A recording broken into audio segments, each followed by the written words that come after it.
Salut. Salut, ça va? Ça va et toi? Tranquille. Salut. Bien. Salut, ça va? Nickel et toi?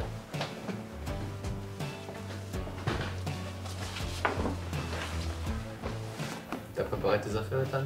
Ouais, c'est bon, j'ai tout préparé. Et vous? On a tout. Tout est là. Alors on a quand même 20 minutes de marche. Mais t'en fais pas. On va rien oublier. Ah bah je vous fais confiance. Bon, les mecs, on y va? Allez. Ouais, vas-y. Allez.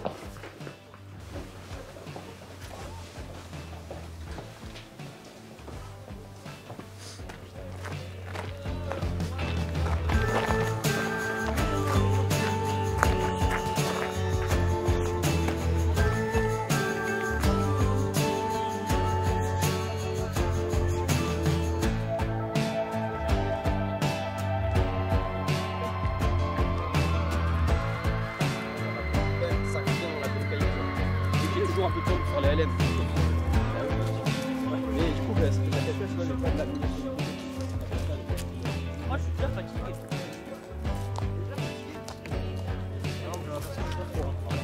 Ah, je suis Vraiment pas joli.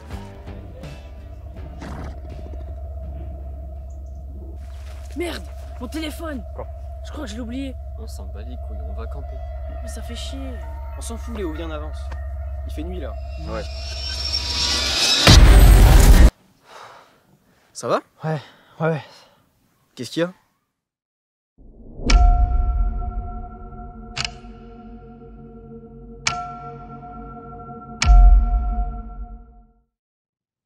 On avait déjà fait des feux comme ça? Non, pas encore. Franchement, c'est cool. Ça réchauffe bien quoi. Ouais. Je crois qu'on mourrait comme des glaçons là. J'ai pas pris de doudoune ou de pull là. Ouais, mais même avec, ça reste confortable quoi. Putain. Ah, j'ai un peu le seum quoi. J'aurais dû prendre ça. Ce truc que j'ai oublié. T'imagines Non. si on pouvait faire ça en ville? On se serait tué. Clairement. Non, franchement, le spot est sympa par contre. Ouais, puis ça fait du bien d'avoir cette ambiance de la forêt là. L'air frais, Quitter la ville. Ça, la c'est pollution, tout ça, ouais. J'avoue. incroyable. Retour aux sources. Enfin, je dis la pollution, mais on se tape du CO2 dans la tête, mais tout va bien. Yanis, il fait quoi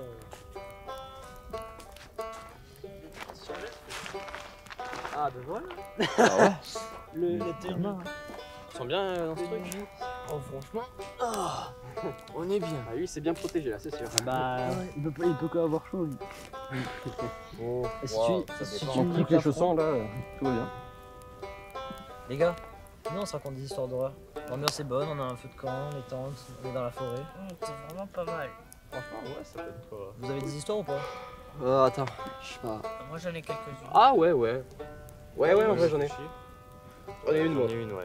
J'en ai une aussi. Ça peut le faire. En vrai, ouais. Hein. Ouais, On y va? Allez. allez. Ok, donc du coup je vais commencer avec mon histoire. Donc c'est l'histoire de Jen, une femme voilà, qui arrive en ville, étudiante, et donc qui arrive dans une nouvelle ville un peu mignonne, un peu sympa, mais sans avoir aucune base réelle. C'est-à-dire qu'elle emménage dans la ville sous le simple fait qu'elle a besoin d'y étudier et elle n'a pas de thunes, elle n'a pas d'amis, pas de famille, pas de relations sociales ou pas d'hobby en général, et donc rien qui l'attache vraiment à la ville. Du coup, elle arrive en ville, mais elle n'a aucune thune pour payer son loyer et pour se nourrir. Et donc, elle décide de tout simplement chercher un travail le lendemain de son emménagement. Le lendemain, elle postule à différents endroits. Elle postule où? Elle postule par exemple dans une bibliothèque, Ouais. dans des trucs très rapides, genre prêt-à-porter, etc., les magasins de fringues, les petits jobs en fait. Tu sais ce que ça veut dire job? Bah, c'est un petit boulot, c'est un petit taf. Just over broke. Juste au-dessus de fauché quoi. Tu viens de m'apprendre un truc là. Ouais, moi aussi, je viens de me l'apprendre. Tous ces jobs-là, elle reçoit très vite le rendu, parce que c'est très rapide, hein. Et elle se fait refuser un peu partout. Et à un moment donné, elle se rend à un service de pizza, une pizzeria quoi. Oui. Pizzeria, et elle se fait agréer par le patron. Le mec qui l'accueille, tout à fait normal. Il lui dit, alors il se trouve que le patron, il n'est pas là, il est occupé par des affaires, c'est une grosse chaîne de pizza en réalité, et donc je le remplace. Ouais. Mais je suis prêt à vous accueillir, à vous écouter. Donc elle fait son truc, elle se présente, etc. Tout se passe plutôt bien. Elle quitte l'entretien, le mec a l'air d'être plutôt satisfait, elle est prise. Ça va, Elle est prise. c'est cool si elle est Elle prise. reçoit sa nouvelle le lendemain. Donc elle commence son service, tout se passe bien, elle fait pendant 1 mois, 2 mois, et au bout d'un moment, petite journée, tu vois, où elle fait exclusivement des livraisons. C'est-à-dire qu'elle n'est pas en cours ou quoi, elle fait que des livraisons. Et le soir, après la dernière commande, tu vois, 23 h, parce que je l'ai peut-être pas dit, mais c'est des livraisons qu'elle fait. Ouais. Elle reçoit une dernière commande urgente. Bizarre. Ouais, bizarre. Et en fait, au téléphone, C'est une voix d'homme un peu bizarre. Très très grave la voix. En mode. Un peu comme ça. Non mais vraiment grave. À tel point qu'elle en est sûre, c'est une voix qui est modifiée. Donc elle est un peu. Ok, chelou, mais elle transmet la commande au mec qui fait les pizzas, tu vois. Ouais. Le mec il reçoit la commande, tout se passe bien, il commence à faire la pizza. Et elle en fait elle fait un truc qu'elle fait toujours après chaque commande. Elle géocalise la personne qui a fait la commande. Elle peut le faire depuis l'application. Ouais. Et elle voit que ça se trouve une maison très chelou, très reculée de la ville, hein, mais bien reculée, tu vois, bien paumée. Et là elle se dit bon bah c'est peut-être des petits ados qui essayent de me faire une blague, je vais passer leur commande, tu vois, je vais faire mon taf. Elle vient de se faire embaucher, elle va pas non plus, voilà. Elle appelle quand même son patron en mode ouais, est-ce que vous êtes sûr que je fais ça? Et lui, le patron il dit oui, t'inquiète pas, ça va bien se passer comme d'habitude, tranquille. Elle récupère la commande, elle va chez le mec, elle sonne, personne, elle retoque, quelqu'un ouvre. Donc c'est un homme qui dit oui, bonjour, donc oui, c'est bien ma commande. Il la récupère et il dit oui, bonjour, bah rentrez chez moi, C'est vous vraiment accueille. bizarre. je vous accueille. T'as pas envie de rentrer en fait. Elle, tu vois, par politesse et parce que voilà, elle se fait un peu nouvelle encore de moi, quoi. Elle se dit ok. Elle rentre et en fait, c'est une grande pièce, c'est très bizarre, c'est une grande pièce, mais il y a vraiment que cette personne. Elle s'assoit sur une chaise, l'homme en face s'assoit sur une chaise. Elle se sent un peu tendue, tu vois. Elle sent que l'atmosphère est bizarre, il n'y a pas trop de. Cette ambiance. Pesante. En plus, c'est une maison extrêmement bien isolée, il n'y a pas de bruit, rien, donc- tu vois. Ouais, donc c'est vraiment une ambiance pesante. Le mec parle pas trop, il a sa commande devant lui, et soudainement, la meuf, elle commence à entendre des murmures derrière elle. Elle se retourne, elle se fait assommer. Ouah, c'est violent. Il n'y a pas de question quoi, elle se fait assommer. Voilà, elle reçoit un méga coup de poing dans la gueule. Elle se réveille, toujours dans la maison, et là, il y a le mec qui l'a accueilli, et une autre personne devant, Un homme ou une femme? un homme, qui commence à tenir des objets très pointus devant elle. Je vous laisse imaginer toutes les dingueries les plus dégueulasses. Dans une salle assez morbide, tu vois, insalubre, avec des appareils un peu effrayants. Elle commence à crier du coup. Ouais. Elle commence à crier, il y a un mec qui met sa main devant. Le mec en plus, en fait, le mec qu'on... Je vous ai pas encore dit qui est cette personne. On le voit pas trop, il est un peu dans l'ombre. Et le mec devant, c'est le mec qui l'a accueilli. Ouais. Et le mec devant lui dit, enfin le mec qui l'a accueilli lui dit « Merci pour la commande, c'était une très bonne pizza, mais maintenant on passe à la vraie commande. » Oh putain. Effrayant. C'est elle. Donc elle, je vous l'avais déjà dit, elle a crié bien avant. Et je trouve qu'on commence à déjà entendre des gyrophares. C'est Ouais. rapide. Oui, parce qu'en fait, c'est une petite ville, je vous l'ai déjà dit. C'est une petite ville, donc en fait, les appels se vont rapidement là-bas. Le mec qui était dans la pénombre sort de l'ombre, c'est le patron. Le patron de la pizzeria. Il avance vers elle, il pointe une grosse hachette, et là, la police défonce la porte. Les mecs se font arrêter, ça y est, la meuf commence un peu à respirer, mais c'est traumatisant, tu vois. Ouais. Il y a encore les mecs avec les armes, les trucs qui tombent par terre, les bruits fracassants, tu vois. Après cette histoire, la meuf retourne chez elle et elle apprend, par les flics, qu'en gros, ces deux personnes sortaient d'un asile psychiatrique, s'étaient enfuies d'un asile psychiatrique, pardon, et qu'en gros son patron c'était juste un imposteur qui avait déjà buté l'ancien patron. Voilà, donc en fait c'était des putains de meurtriers en série. Pendant 2 mois en fait, elle a travaillé pour un escroc en fait. Mais Pour un malade mental, ouais. Ouais, c'est ça, pour un malade mental et. Et qu'en gros les flics Pour un meurtrier. la recherchaient activement, quoi. Là, elle recherchait les mecs qui s'étaient enfuis. Ok. Mais l'info, enfin, comment la police a pu savoir qu'elle était à cet endroit-là? Parce qu'elle a gueulé et que ses voisins ont appelé aux flics. Ok.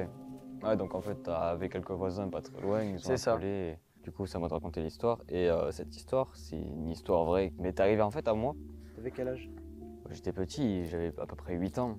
En gros, j'avais ma tante qui travaillait dans la petite enfance. Tu sais, tout ce qui est Les centres aérés, école.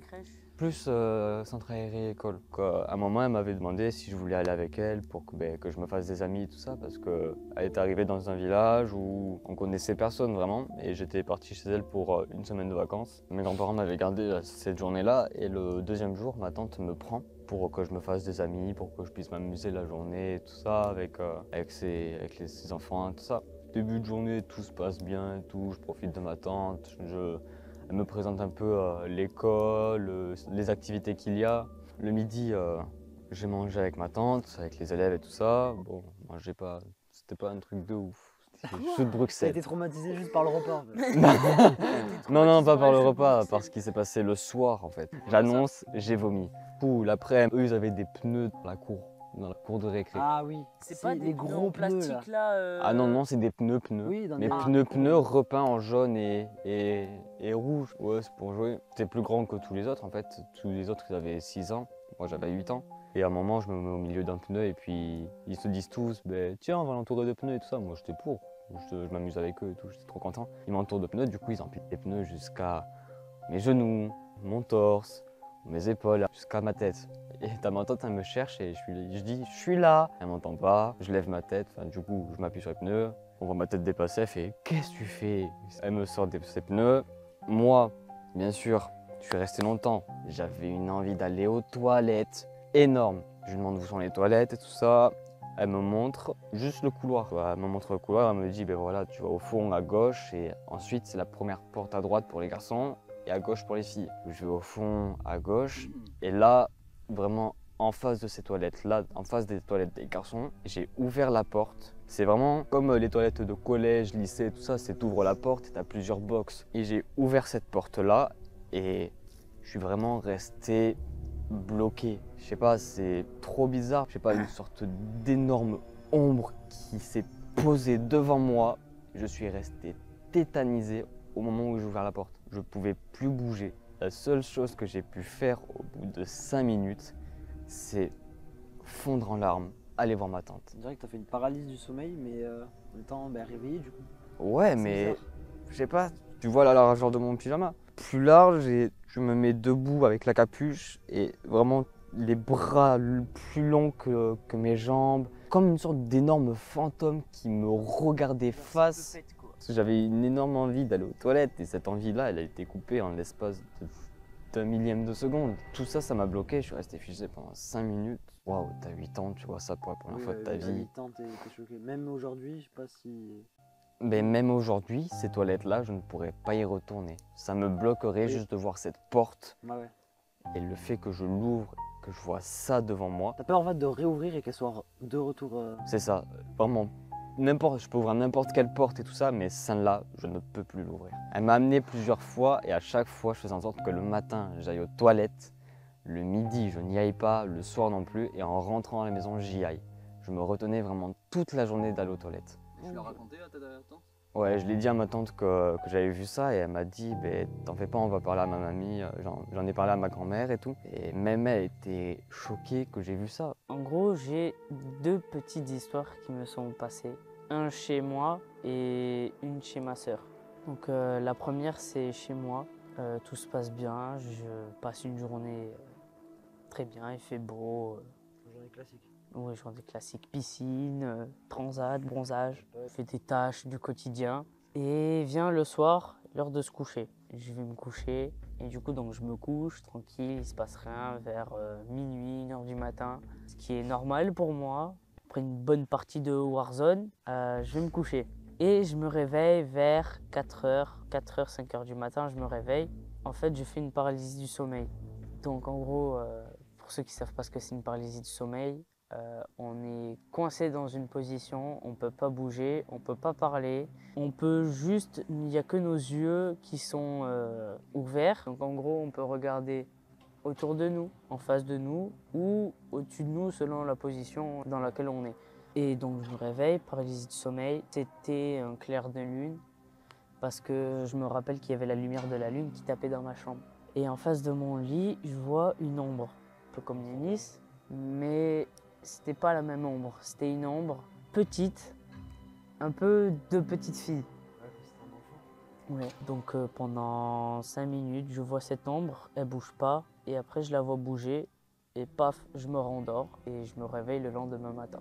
Je sais pas comment c'est possible. C'est la première que t'as vécue? Ouais. Ça, c'était pas trop grave. Non, Ça fait non. peur sur le moment? Bah, un petit peu, oui. Un petit peu, mais t'étais surtout dans le doute, non? Alors dans l'incompréhension de... Bah, Qu'est-ce qui m'arrive là? Bah, tu te réveilles, et t'as une ombre de petite fille devant toi. Ah, et ce que j'ai pas formulé aussi, c'est que à l'époque, je dormais avec la porte de ma chambre ouverte. Et pour ceux qui sont venus chez moi, ben, j'ai un grand espace. En fait, on appelle ça la tour parce que c'est un grand espace avec une hauteur sous plafond de, je sais pas, 3-4 mètres. Ouais. Et après, il y a la chambre de mon père. Et la chambre de mon père, Elle est très grande parce qu'avant c'était le grenier et en gros elle fait en tout 92 mètres carrés. En fait, c'est un couloir. C'est un couloir. C'est un couloir. Sur la gauche, tu as une petite salle de bain et après tu as une pièce qui doit 22 mètres carrés. et après tu as Grand. une pièce qui doit faire je sais pas 30 mètres carrés, mais tu as un lit posé, 2 tables de chevet, un meuble avec une télé et c'est tout. Genre c'est tout vide. Le truc c'est que je vois cette petite fille, les volets de ma chambre étaient entrouverts. Donc comme je vous ai dit, la lumière de la pleine lune tapait dans ma chambre.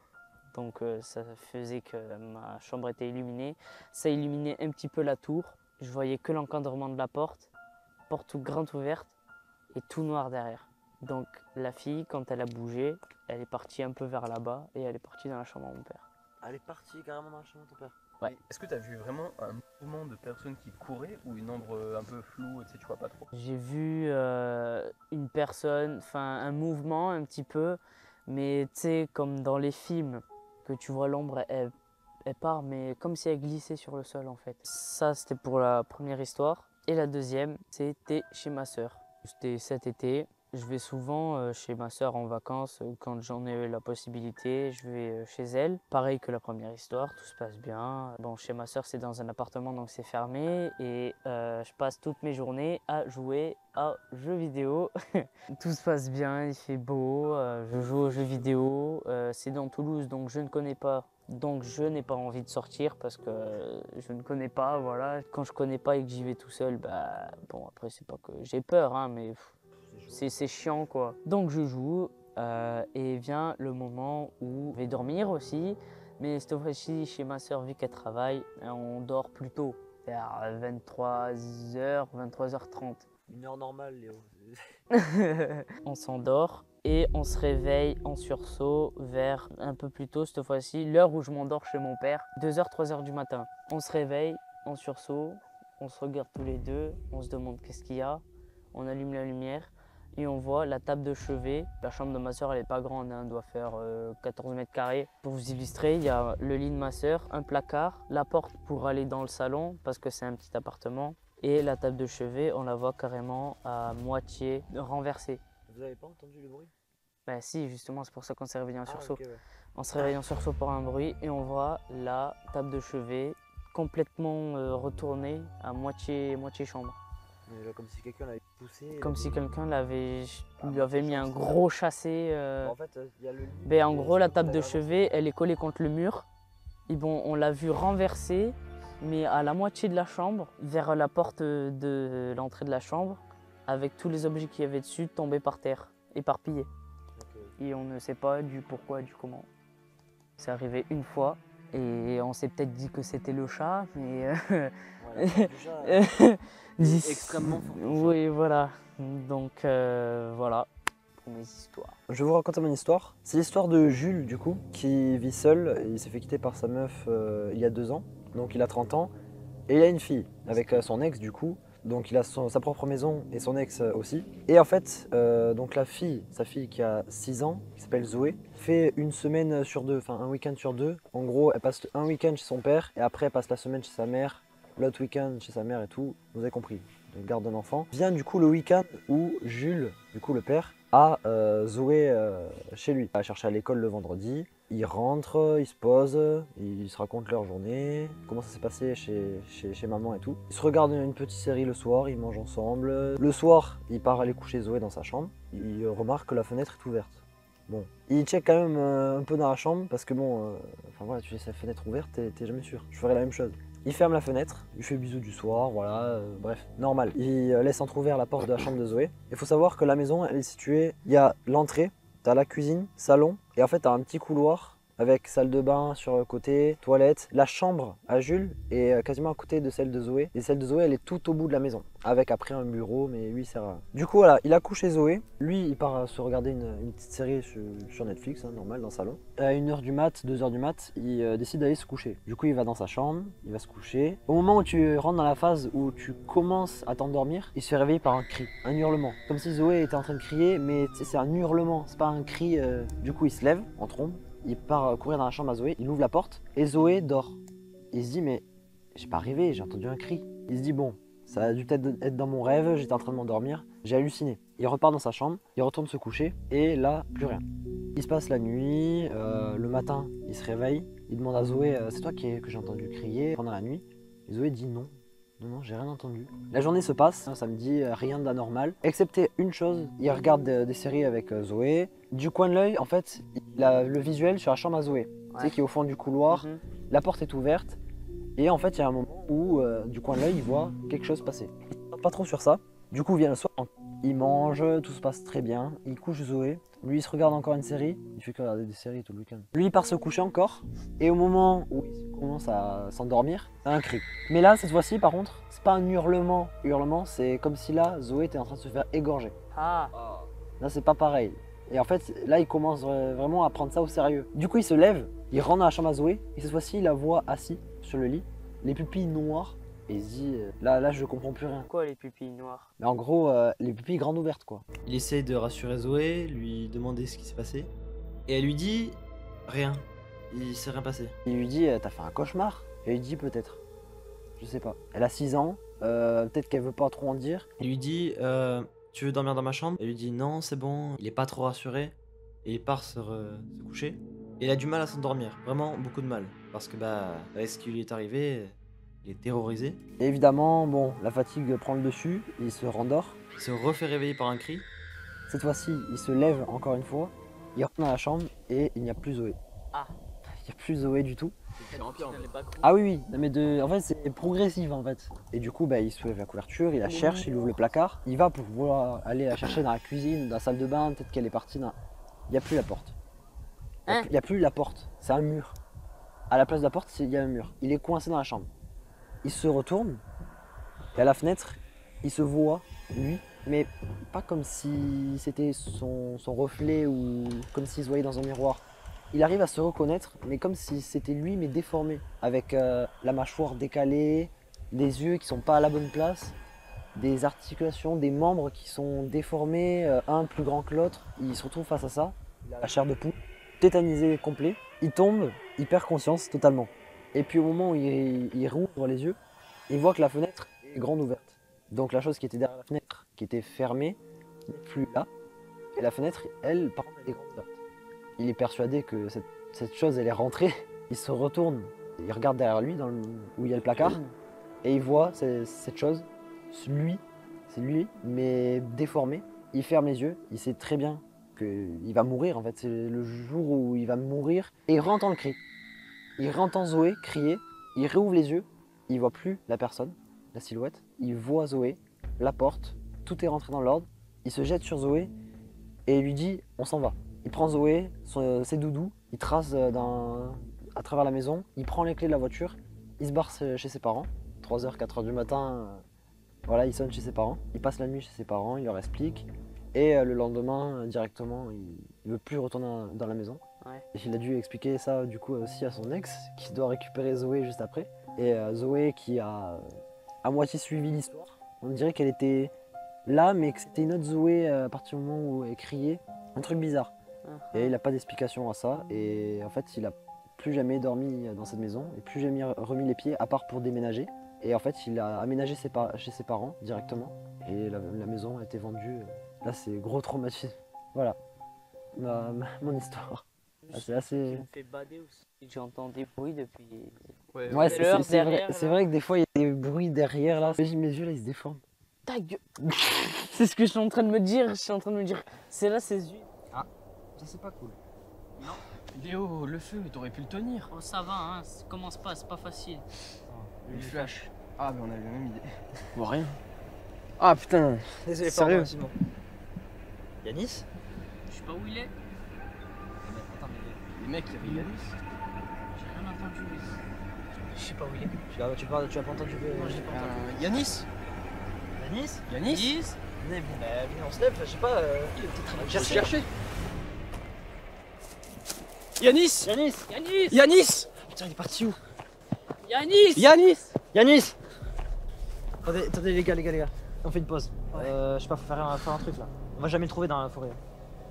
J'appelle les flics. Ouais, vas-y, fais-le même. Putain, pourquoi on l'a pas fait avant?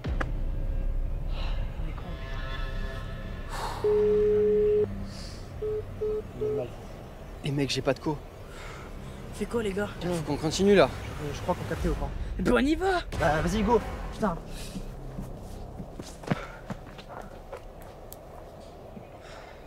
On est d'accord qu'il était éteint? On est d'accord. Ah putain. Attends. On n'a pas le temps pour ça. J'ai toujours 0 bar. Putain, on fait quoi? Même ici t'as pas de... Non, non, non. C'est vraiment bizarre les gars. Écoutez, je pense qu'on devrait retourner à la maison. Ouais, Au moins pour avoir des bars. C'est une bonne idée. C'est la meilleure chose à faire. Bon, suivez-moi. Vite.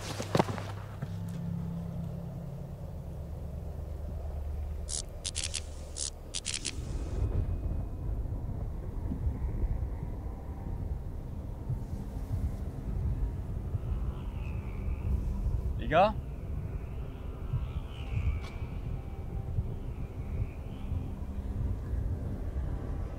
Les gars,